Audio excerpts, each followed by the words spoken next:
आज मैं आपके साथ शेयर करूंगी रेसिपी आलू की कचौरी की। एकदम यूपी स्टाइल में मैं आपको बनाना बताऊंगी और इसके साथ में मैं आपको रेसिपी दूंगी इमली की चटनी की भी। कचौरी बनाने के लिए यहाँ पर मैंने ले लिए हैं आलू को मैंने बॉईल करके रखा है और छील लिया है इसको। और यहाँ पर इसको ठंडा करने के लिए पहले आलू को तोड़ लेंगे। सारे आलूओं को किसी बोल में डाल लेंगे ताकि इसमें सारे मसाले मिला लें हम। एक मीडियम साइज़ की प्याज को मैंने चॉप कर लिया है, वो इसमें डाल देंगे। और 1 चम्मच यहाँ पर हरा धनिया लिया है मैंने कटा हुआ, और 1 चम्मच ही पुदीना लिया है। इन दोनों चीज़ों को भी इसमें डाल देंगे। 2 हरी मिर्च बारीक काट ली हैं, वो भी इसमें डालना है। और 1 नींबू का रस मैं यहाँ पर निकाल लिया है, वो भी इसमें डाल देंगे। अगर आप चाहें तो नींबू की रस की जगह यहाँ पर अमचूर पाउडर भी डाल सकते हैं, आधा चम्मच। टीस्पून इसमें डाल देना है साबुत धनिया। इसमें डाल देंगे लाल मिर्च पाउडर। और यहाँ पर टेस्ट के हिसाब से मैं नमक डाल दूँगी, ½ टेबल स्पून डाल दें आप। सारी चीज़ों को अच्छे से मिक्स कर लें आलू के अंदर। मिलाने के बाद इसको रख देंगे साइड में और यहाँ पर गूंद लेंगे आटा कचौरी का। यहाँ पर 3 कप मैंने मैदा लिया है, आप चाहें तो आटा भी ले सकते हैं। यहाँ पर डाल दूँगी मैं ½ टेबल स्पून नमक। इसमें डालना है ऑयल से थोड़ी खस्ता हो जाएंगी कचौरियाँ। और यहाँ पर 1 चुटकी भर अजवाइन ले लेंगे, जिसको हाथों से क्रश करके इसमें डाल दें।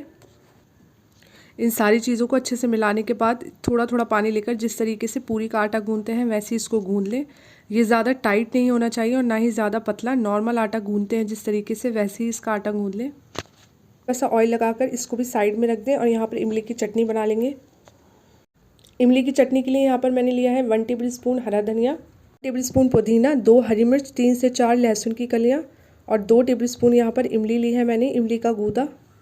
यहाँ पर ½ टी स्पून इसमें मैं नमक डाल दूँगी, 1/3 टीस्पून इसमें ज़ीरा डाला है मैंने और आधा नींबू इसमें निचोड़ के डाल देंगे। थोड़ा सा पानी डालकर इसको पीस लें। चटनी भी तैयार हो गई। अब बना लेते हैं कचौरी। कचौरी के लिए यहाँ पर छोटे छोटे पेड़े लेकर उसको अच्छे से हाथों पर फैला लें। थोड़ा सा पानी लगाकर इसको फैला लें ताकि ये चिपके नहीं।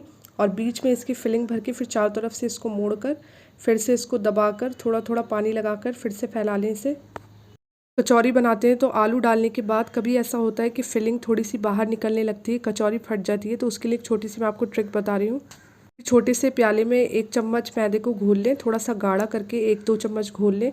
उसके बाद जहाँ जहाँ से आपको लगे कि कचौरी फटी हुई है वहाँ पर इस तरीके से हल्के हल्के उस मैदे से इसको कवर कर लें। यहाँ पर एक कचौरी से फिलिंग बाहर आ रही है तो यहाँ पर मैं हल्के हाथों से इस मैदे को इस पर लगा दूँगी। हल्के हल्के से ऊपर से लगा दें।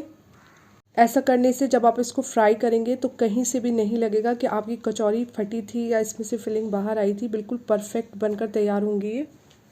इस ट्रिक को ज़रूर इस्तेमाल करें। अगर आपकी कचौरी बीच में से फटे या साइड से कहीं से भी फटे तो सिर्फ आप ये हल्का सा मैदा इस पर लगा दें। एक एक करके गर्म तेल में इसको डाल दें, पहले हाई फ्लेम पर फिर मीडियम, उसके बाद फिर से हाई फ्लेम कर दें ताकि कचौरी बाहर से और अंदर दोनों से अच्छे से पक जाए। कचौरी को ब्राउन होने तक, हल्का सा ब्राउन होने तक फ्राई कर लें। उसके बाद इसको निकाल लें कि कचौरी भी डालकर इसमें फ्राई कर लें। और अब यहाँ पर सारी कचौरियाँ बनकर तैयार हो चुकी हैं। मैं इनको निकाल लूँगी किसी प्लेट में और इसे सर्व करें गर्मा गर्म इमली की चटनी के साथ। शाम को चाय के साथ भी बहुत टेस्टी लगती हैं। और अगर आप अब इसे रमज़ानों में बनाएंगे बहुत टेस्टी लगेगी इफ्तार के लिए। तो इस रेसिपी को आप ज़रूर ट्राई कीजिए। और अगर ये रेसिपी आपको पसंद आए तो मेरे चैनल को सब्सक्राइब कीजिए, वीडियो को लाइक और शेयर ज़रूर करें। अल्लाह हाफ़िज़।